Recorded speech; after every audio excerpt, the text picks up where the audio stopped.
Γεια σας. Είχαμε πολλά αιτήματα. Να μιλήσουμε για το κυνήγι του λαγού, τα όπλα και τα φυσίγγια. Αυτό θα κάνουμε σε αυτό το βίντεο. Θα μιλήσουμε για τα όπλα και τα φυσίγγια που είναι κατάλληλα για το κυνήγι του λαγού. Έχει προχωρήσει πάρα πολύ η τεχνολογία και σε ό,τι έχει να κάνει με τα όπλα και σε ό,τι έχει να κάνει με τα φυσίγγια. Ωστόσο, το κυνήγι του λαγού είναι ένα. Είναι ένα παραδοσιακό κυνήγι. Είναι ένα κυνήγι για μερακλείδες και προσωπική μου άποψη που την έχω καταθέσει πολλές φορές είναι ότι εκτιμώ τους λαγοκυνηγούς γιατί είναι παραδοσιακοί κυνηγοί. Είναι κυνηγοί που προέρχονται από οικογένειες κυνηγών. Όχι ότι δεν υπάρχουν και άνθρωποι που στην πορεία ανακάλυψαν ότι θέλουν να ασχοληθούν με το κυνήγι, αλλά οι περισσότεροι έχουν μια παράδοση πίσω τους σε ό,τι έχει να κάνει με το συγκεκριμένο κυνήγι. Θα μιλήσουμε για τα όπλα και τα φυσίγγια που είναι κατάλληλα για το κυνήγι του λαγού. Εδώ, στις περισσότερες των περιπτώσεων, αυτό που μου έχει τύχει είναι, μιλώντας με λαγοκυνηγούς, να ψάχνουν να βρούνε ένα καλό δίκανο, πλαγιόκανο ή αλληλεπίθετο, για να το χρησιμοποιήσουν στο κυνήγι του λαγού. Βέβαια, κακά τα ψέματα, αυτό που έχει το μεγαλύτερο κομμάτι της αγοράς είναι το αυτογεμές, η καραμπίνα, και οι περισσότεροι έχουν τέτοια όπλα. Ωστόσο, οι λαγοκυνηγοί, ακολουθώντας την παράδοση, θέλουν να έχουν στην κατοχή τους και ένα δίκανο. Κυρίως πλαγιόκανο και λιγότερο αλληλεπίθετο. Και τα τρία όπλα βέβαια είναι κατάλληλα για το συγκεκριμένο κυνήγι. Και τα αυτογεμή και τα αλληλεπίθετα και τα πλαγιόκανα. Πιο παραδοσιακό, αυτό που ανήκει ας πούμε στην παράδοση, είναι το πλαγιόκανο. Πριν πολλά χρόνια στην αγορά κυκλοφορούσαν αρκετά δίκανα. Σιγά σιγά η καραμπίνα το αυτογεμές κέρδισε την αγορά. Αλλά κυκλοφορούσαν πάρα πολλά δίκανα, πλαγιόκανα.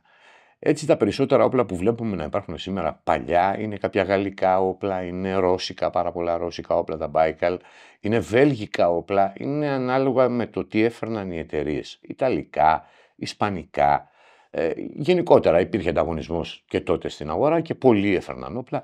Συνήθως αυτά τα όπλα, αυτό το κοινό χαρακτηριστικό που είχαν ήταν ότι είχαν κάνες με μήκος 71 εκατοστά, 70, 71, 71 μισό, και τα τσοκαρίσματά τους ήταν ένα, full δηλαδή, και τρία, ντεμί, στις δύο κάνες. Τα περισσότερα όπλα, κυρίως αυτά που προέρχονται από λογοκυνηγούς, έτσι ήταν. Υπήρχε και μια μόδα, γιατί ξέρετε, κάποια πράγματα είναι και στη μόδα, ας πούμε, έτσι, και το τι προτείνουν τα καταστήματα και γενικότερα τι κυκλοφορεί.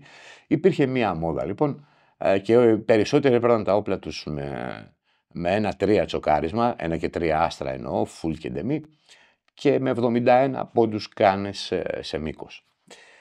Άλλαξαν τα πράγματα. Τα φυσίγγια βελτιώθηκαν, τα όπλα βελτιώθηκαν. Ερχόμαστε στο σήμερα λοιπόν. Όσοι έχουν αυτά τα παλιά όπλα και τα θεωρούν κοιμήλια γιατί πέραν του εργαλείου σαν όπλο έχουν και μια συναισθηματική αξία και θέλουν να συνεχίσουν με αυτά, πρέπει να είναι σίγουροι ότι τα όπλα τους παρέχουν ασφάλεια. Και αυτό μπορεί να το βεβαιώσει μόνο ένας οπλουργός. Όλα τα παλιά όπλα δεν είναι και καλά. Και αυτό είναι δεδομένο. Και όλα τα παλιά όπλα δεν είναι συλλεκτικά. Και αυτό είναι δεδομένο. Άρα λοιπόν, όσοι έχετε παλιά όπλα δίκανα, θα πρέπει να σας βεβαιώσει ένας οπλουργός ότι είναι σε καλή κατάσταση και μπορούν να ρίξουν φυσίγγια. Ήταν διαφορετικά τα δεδομένα τότε σε ό,τι έχει να κάνει και με το μήκος της θαλάμης και με τις πιέσεις που δοκιμάζονταν τα όπλα. Έχουν αλλάξει όλα αυτά. Γι' αυτό πρέπει να είστε ιδιαίτερα προσεκτικοί. Ειδικά οι κάτοχοι παλαιών όπλων δεν πρέπει να βάζουν στο όπλο τους μέσα, στη θαλάμη του όπλου, οποιοδήποτε φυσίγγι, γιατί πλέον υπάρχουν 70 φυσίγγια που αναπτύσσουν πιέσεις πάνω από 740 μπάρ, που είναι το επιτρεπόμενο όριο για τα 70. Υπάρχουν φυσίγγια με ατσάλινα σκάγια που δεν πρέπει να χρησιμοποιηθούν στα παλιά όπλα. Υπάρχουν συγκεκριμένα φυσίγγια με ατσάλινα σκάγια που μπορούν να χρησιμοποιηθούν εφόσον το προτείνει ο κατασκευαστής στα παλιά όπλα. Άρα όλα αυτά θέλουν προσοχή. Δεν βάζουμε ό,τι να είναι μες στο όπλο μας. Κυρίως ένα όπλο που, επαναλαμβάνω, έχει και συναισθηματική αξία, έτσι. Αλλά πάνω απ' όλα είναι η ασφάλεια δική μας. Άρα λοιπόν, από τη στιγμή που γνωρίζουμε, διαβάζουμε την ταυτότητα του όπλου, που είναι τα σύμβολα και τα νούμερα που αναγράφονται πάνω στις κάνες και στη βάση, είμαστε σε θέση να γνωρίζουμε και τι φυσίγγια μπορούμε να χρησιμοποιήσουμε σε αυτό. Από εκεί και πέρα να πάμε στα σύγχρονα, στα δικά μας δεδομένα. Θέλει κάποιος να αγοράσει ένα όπλο για να κυνηγήσει λαγό. Είτε αυτό είναι δίκανο, είτε αυτό είναι αυτογεμές. Πλέον τα όπλα βγαίνουν με τσοκ, που είναι πάρα πολύ χρήσιμο, κάτι πάρα πολύ χρήσιμο. Χρειάστηκε πολύ μεγάλο χρονικό διάστημα, ξέρετε, για να ξεπεράσουμε το θέμα το αν αποδίδουν καλύτερα τα σταθερά τσοκ ή τα βιδωτά τσοκ. Πλέον δεν υπάρχει θέμα συζήτηση γι' αυτό. Ναι, μεν έμειναν κάποιες απόψεις, αλλά όλα αυτά είναι στη θεωρία. Γιατί στην πράξη οι διαφορές είναι τόσο μικρές που κανείς δεν μπορεί να τις καταλάβει, και αν και εφόσον υπάρχουν βέβαια. Τα σύγχρονα όπλα λοιπόν προσφέρονται με τσόκ. Και αυτό είναι πάρα πολύ χρήσιμο, γιατί αναλόγως στον τόπο που θα κυνηγήσουμε, επιλέγουμε και τα τσοκαρίσματα. Σε έναν ανοιχτό τόπο που ενδεχομένως θα χρειαστεί να ρίξουμε μια μακρινή τουφεκιά στο λαγό, θα χρησιμοποιήσουμε άλλα τσοκαρίσματα. Και σε έναν τόπο ο οποίος είναι σφιχτός, πυκνός και η τουφεκιά θα είναι κοντά, θα χρησιμοποιήσουμε ένα άλλο τσοκάρισμα. Από τη στιγμή λοιπόν που μας προσφέρεται αυτή η δυνατότητα, καλό είναι εκείνος που ενδιαφέρεται να αγοράσει ένα όπλο για το κυνήγι του λαγού να πάρει ένα όπλο με τσοκάκια. Και γενικότερα για οποιοδήποτε κυνήγι, καλό είναι τα όπλα σας να έχουν τσοκάκια. Είναι πιο ευέλικτα, είναι πιο εύκολο προσάρμοστα, είναι πιο πολύ εργαλεία, για να χρησιμοποιήσω αυτή τη λέξη. Σε ό,τι έχει να κάνει λοιπόν με το όπλο, να δούμε το μήκος της κάνης, γιατί και εδώ τα πράγματα είναι λίγο ρευστά. Συζητάμε πάντα για το μήκος της κάνης, βέβαια ξεχνάμε το ότι η μακριά κάνη ρίχνει μακρύτερα. Αυτό το έχουμε ξεπεράσει. Αν και ακόμα υπάρχουν κάποιοι που το υποστηρίζουν αυτό, δεν ισχύει τόσο απλά. Μπαίνουμε λοιπόν σε μια διαδικασία να συζητάμε για δίκανα και για αυτογεμή για το μήκος της κάνης.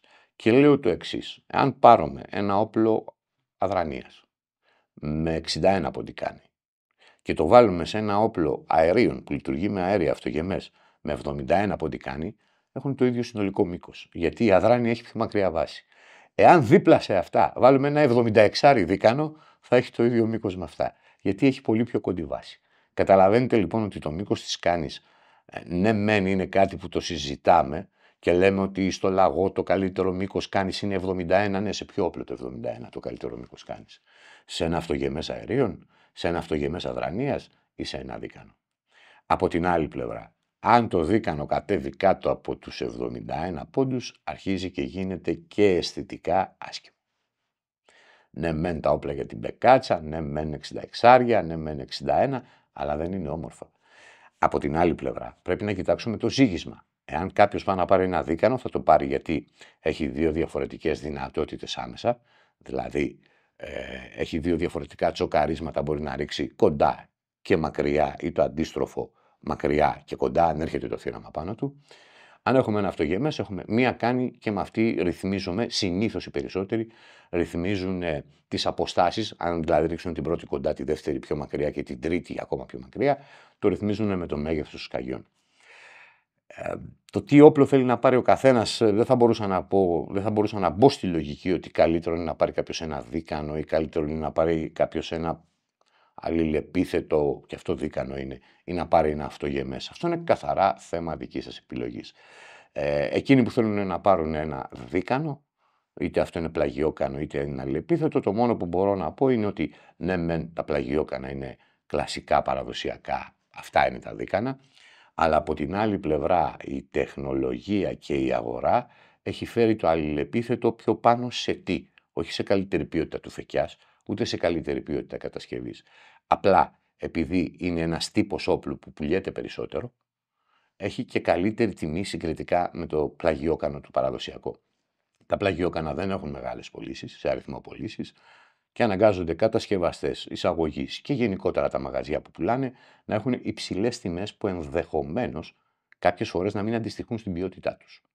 Τα αλληλεπίθετα έχουν μεγαλύτερο κομμάτι της αγοράς, έχουν πέσει και τα τελευταία 30, 40, ίσως και περισσότερα χρόνια οι κατασκευαστές στην κόντρα, ας πούμε, μεταξύ τους με το συγκεκριμένο τύπο όπλου, και βλέπουμε ότι προσφέρουν πολύ περισσότερα πράγματα.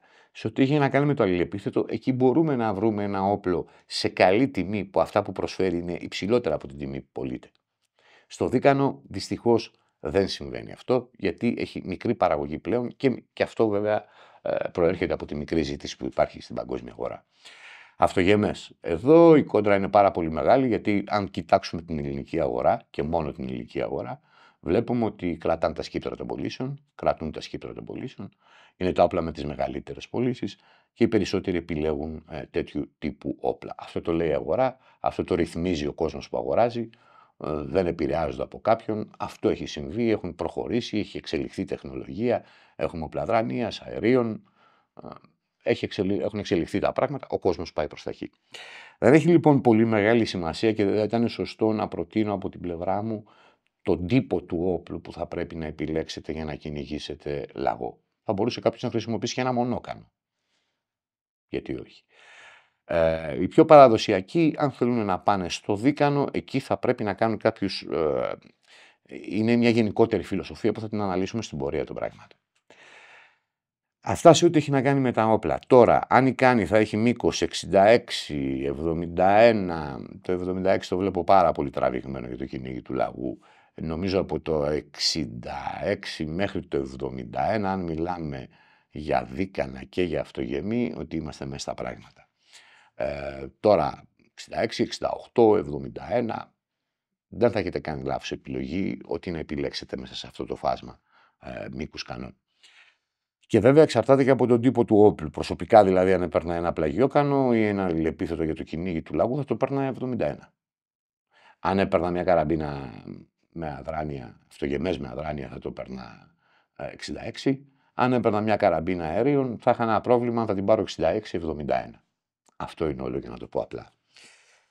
Αυτά σε ό,τι έχει να κάνει με τα όπλα, το βάρος του όπλου. Εδώ έχουμε ένα θεματάκι και θα το αναλύσουμε στο κομμάτι με τα φυσίγγια. Αν θα πρέπει να πάρουμε ένα πολύ ελαφρύ όπλο, γιατί ενδεχομένως κάποιοι να προχωράνε αρκετά και να κουράζονται, να τους κουράζει όταν κρατάνε το όπλο στα χέρια και όλα αυτά. Εγώ πιστεύω ότι ένα όπλο από τα 2.900 μέχρι τα 3.300-3.350, που είναι πολύ μικρή διαφορά, έτσι, μας καλύπτει απόλυτα. Εάν ρίχνουμε βαριές γομώσεις, είναι σίγουρο και δεδομένο, κυρίως στα δίκανα, που τα περισσότερα δεν έχουν συστήματα απορρόφησης κραδασμών του λακτίσματος, το βάρος θα μας βοηθήσει γιατί θα μειώσει το λάκτισμα. Από την άλλη, να μου πείτε πόσα φυσίγγια θα ρίξω στο κυνήγι του λαγού σε μία μέρα, δεν έχει σημασία. Και λίγο λάκτισμα παραπάνω να δεχτείς, δεν θα πας για τσίχλες να ρίξεις αρκετά φυσίγγια να καταλάβεις ότι το όπλο κλωτσάει. Με 1 και 2 και 3 φυσίγγια δεν σε ενοχλεί. Ενδεχομένως λοιπόν κάποιοι, γιατί αυτό είναι καθαρά θέμα επιλογής, προσωπικής επιλογής του καθένα, μπορεί να πάρει ένα ελαφρύ όπλο γνωρίζοντας που δεν έχει κάποιο σύστημα απορρόφησης κραδασμών, έτσι, γιατί αυτό που λέγαμε παλιά για τα όπλα αερίων και τα όπλα αδρανείας, όταν μιλάμε για αυτογεμή, δεν υπάρχει πλέον. Ότι τα αέρια κλωτσούσαν λιγότερο, η αδράνεια κλωτσούσε περισσότερο. Υπάρχουν συστήματα απορρόφησης κραδασμών που είτε μέσα στο κοντάκι είναι, είτε υδραυλικά είναι, ή τέλος πάντων διάφορα συστήματα που έχουν μειώσει σε πολύ μεγάλο βαθμό την ανάκρουση, ή μιλάμε για όπλα αδρανείας ή μιλάμε για όπλα αερίων. Άρα αυτό τα αέρια κλωτσάνε λιγότερο συγκριτικά με την αδράνεια, σε ένα πολύ μεγάλο βαθμό έχει ξεπεραστεί.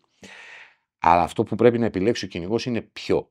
Ότι να πάρω ένα ελαφρύ όπλο που είναι κάτω από 3 κιλά, όταν μιλάμε για 12 όπλο, να πάρω ένα ελαφρύ όπλο το οποίο είναι 2.900. Εντάξει, συγκριτικά με ένα όπλο, πάντα μιλάω για όπλα τα οποία δεν έχουν κάποιο σύστημα απορρόφησης κραδασμών, έτσι. Συγκριτικά με ένα όπλο που είναι στα 3.300, θα κλωτσάει περισσότερο. Αλλά θα είναι πιο ξεκούραστο να το κουφαλάω. Τώρα για 3 φυσίγγια που θα ρίξω στο κυνήγι του λαγού, με πειράζει αν θα κλωτσίσει λίγο περισσότερο. Όλα αυτά είναι σκέψεις που ο καθένας θα κάνει την προσωπική του επιλογή μέσα εκεί. Αν πάλι βάλουμε στη μέση τα συστήματα που απορροφούν την ανάκρουση, στα αυτογεμή κυρίως και στα δίκανα σε κάποιους τύπους υπάρχουν, τότε δεν υπάρχει τέτοιος προβληματισμός.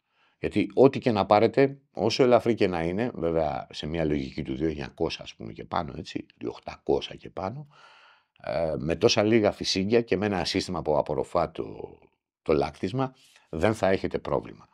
Υπάρχουν λύσεις δηλαδή για όλα. Το θέμα είναι τι θα βάλετε εσείς στο μυαλό σας, πρώτο, δεύτερο, τρίτο, τέταρτο, πώς θα ιεραρχήσετε τα θέματα μες στο μυαλό σας με βάση τα ζητούμενα που έχετε.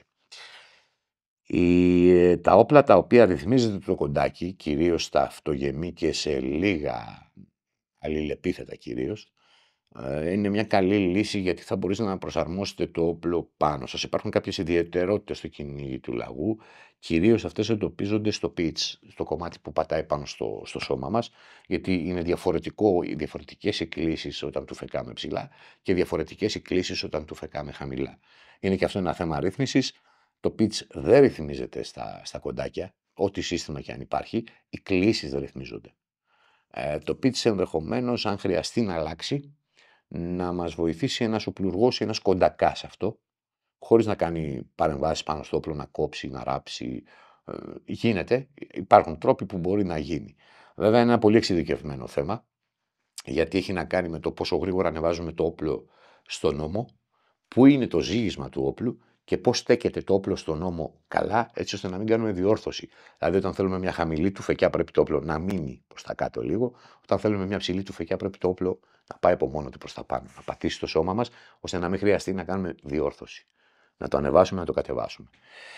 Σε ό,τι έχει να κάνει με το ζύγισμα, από τη στιγμή που έχουμε ένα θύραμα που κινείται στη γη, καλό είναι το όπλο να έχει λίγο μπροστά το βάρος. Όχι ότι ένα καλοζυγισμένο όπλο που το βάρος μοιράζεται μέσα στα χέρια μας δεν είναι κατάλληλο. Αλλά όταν μιλάμε για ένα όπλο το οποίο πρέπει να το ανεβάσουμε γρήγορα και οι κάνες να μείνουν προς τα κάτω, γιατί κάτω είναι το θύραμα κυρίως που κυνηγάμε, δηλαδή οι τουφεκές μας είναι από το ύψος των ώμων και κάτω, καλό είναι το όπλο να είναι λίγο προς το βάρο, έτσι ώστε όταν το σηκώνουμε να μένει, να μην χρειάζεται να κάνουμε διορθώσεις στην κίνηση για να τουφεκίσουμε. Πάμε τώρα σε ένα άλλο κεφάλαιο που έχει να κάνει με τα φυσίγεια. Παλαιότερα είχα γράψει ένα κείμενο που έλεγα αυτό το τέρας ο λαγός. Γιατί ναι, είμαστε ένας λαός που μας αρέσουν λίγο οι υπερβολές.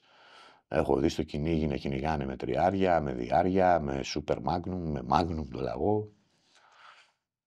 Εντάξει, δεν έχουμε πολύ μεγάλα θυράματα. Μετά το λαγό είναι αγριόχειρο στην Ελλάδα. Πιο μεγάλα θυράματα δεν έχουμε. Άρα είναι το δεύτερο σε μέγεθος θύραμα ο λαγός, που στην καλύτερη των περιπτώσεων δεν μπορεί να περάσει τα 7-8 κιλά. Παραπάνω δεν μπορεί να είναι. Έχω δει υπερβολές. Να πούμε λοιπόν το εξής για τα φυσίγεια. Εάν θα πάρουμε ένα αυτογεμές, το οποίο θα έχει ένα σύστημα που απορροφά τους κραδάσμους, μπορούμε να χρησιμοποιήσουμε και 36 και 38, ενδεχομένως και 40 γραμμάρια σκάγια. Στη λογική πάντα ότι εδώ δεν χρησιμοποιούμε περισσότερα σκάγια γιατί θα έχουμε πιο μακρινή τουφεκιά ή θα έχουμε πιο δυνατή τουφεκιά που κάποιοι νομίζουν. Απλά επειδή αν θα πάρουμε τα σκάγια σε νούμερο 5 ας πούμε, που στο γραμμάριο έχει με διάμετρο 3 mm στο γραμμάριο, αν δεν κάνω λάθος έχει 6,3 σκάγια. Όσο προσθέτουμε γραμμάρια στη γόμωση, τόσο αυξάνουμε και τον αριθμό των σκαγιών που βρίσκονται μες στο φυσίγγι, που ούτως ή άλλως είναι λίγα.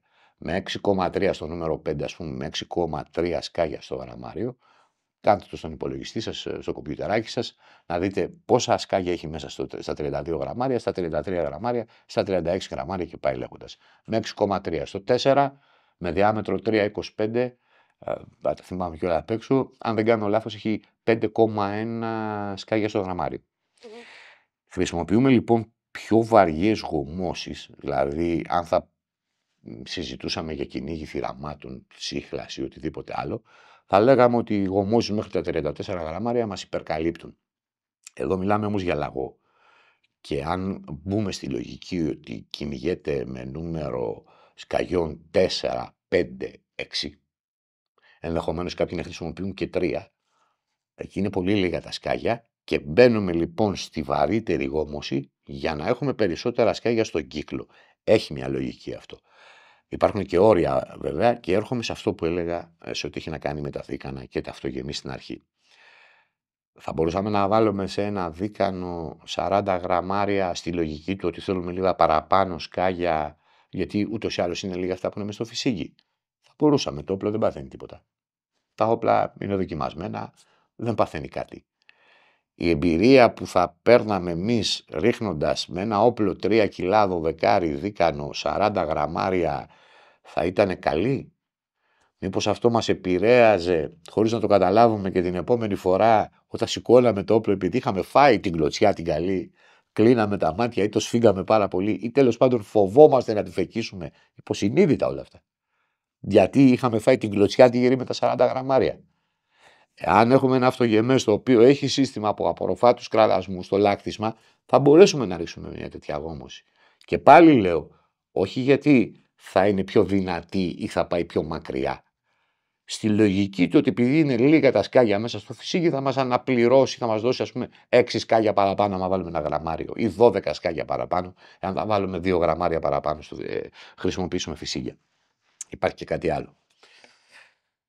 Πολλές φορές λέμε ότι τα 34 γραμμάρια έχουν πιο ελαφρύ λάκτισμα από τα 36. Αυτό δεν ισχύει σε όλες τις περιπτώσεις. Αν μιλάμε για ένα κατασκευαστή, δηλαδή πάρουμε τα φυσίγια ενός κατασκευαστή, το 34 του και το 36 του, αυτό είναι λογικό να συμβαίνει. Αν όμως πάρουμε διαφορετικούς κατασκευαστές, υπάρχει το ενδεχόμενο ένας που παράγει 36 γραμμάρια φυσίγια, σε φυσίγια με 36 γραμμάρια σκάγια, να είναι πιο ελαφριά η γόμωσή του, να βγάζει λιγότερες πιέσεις από κάποιον άλλον που βγάζει ένα φυσίγι στα 34 γραμμάρια. Τα 70 φυσίγια, το όριο ασφαλείας, το παγκόσμιο όριο ασφαλείας είναι τα 740 μπαρ. 70 είναι και τα 36 και τα 34 που συζητάμε. Άρα λοιπόν ο κατασκευαστής του δίνει τη δυνατότητα από το 550 μέχρι το 740 να παίξει και να βρει που θα βγάλει την καλύτερη γόμωση. Έχει το εύρος αυτό. Μπορεί λοιπόν ένα 36 να βγάζει 700 μπαρ και ένα 34 να βγάζει 740 μπαρ. Και βέβαια πάλι όλα αυτά είναι ένας μέσος όρος ανά 10 φυσίγια. Είναι μια συζήτηση που ναι μεν πρέπει να γίνεται, αλλά δεν βγάζει και πολλά συμπεράσματα. Τέλος πάντων είναι ένας μπούσουλας για να ξέρουμε πού κινούμαστε. Άρα λοιπόν, κάλλιστα κάποιος θα μπορούσε να πάρει οποιοδήποτε τύπο όπλου για να καταλήξουμε κάπου, θα μπορούσε να πάρει οποιοδήποτε τύπο όπλου για να κυνηγήσει λαγό. Προσωπικά δεν θα πρότεινα, θα το αφήσω στη δική σας, ας πούμε, είναι θέμα δική σας ξεκάθαρα απόφασης. Θέλω να ένα παραδοσιακό όπλο να κυνηγάω, θέλω ένα πλαγιόκανο, ας πούμε, έτσι. Ή θέλω ένα αλληλεπίθετο, ή θέλω ένα αυτογεμές. Εγώ δεν θα πω ποιο είναι καταλληλότερα από όλα για να κυνηγήσετε λαγό. Όλα κατάλληλα είναι, έτσι. Και οι περισσότερες σκέψεις είναι του μυαλού και των συζητήσεων που κάνουμε. Όλα τα όπλα κατάλληλα είναι. Όλοι οι τύποι από τους τρεις που ανέφερα είναι κατάλληλοι. Σε ό,τι έχει να κάνει με τις γομώσεις. Ναι, μεν ανεβαίνω με γομώσεις, πάμε στα 36 γραμμάρια, ας πούμε, που σε ένα δίκανο δεν θα το πρότεινα, έτσι. Μάλλον τα 36 γραμμάρια σε ένα δίκανο, είτε ήταν πλαγιόκανο, είτε είναι αλληλεπίθετο, θα το θεωρούσα την άκρη προς τα πάνω. Την οροφή, το ταβάνι, τη γόμωση των 36 γραμμαρίων. Στα αυτογεμή μπορούμε να ανέβουμε. Αλλά θα πρέπει να θυμόμαστε πάντα κάτι. Όσο ανεβαίνουμε, για να αναπληρώσουμε αυτά τα λίγα σκάγια να τα κάνουμε λίγο περισσότερα, αν είναι 5 συν 6 στο γραμμάριο, αν είναι 4 συν 5 στο γραμμάριο, αν είναι 6 συν 8 στο γραμμάριο, κάπως έτσι είναι, αν είναι 3 συν 4 στο γραμμάριο, όσο προσθέτουμε προς τα πάνω, βαραίνουμε δηλαδή τη γόμωση για να έχουμε περισσότερα, λίγο περισσότερα σκάγια μες στο φυσίγι, μειώνουμε τις ταχύτητες.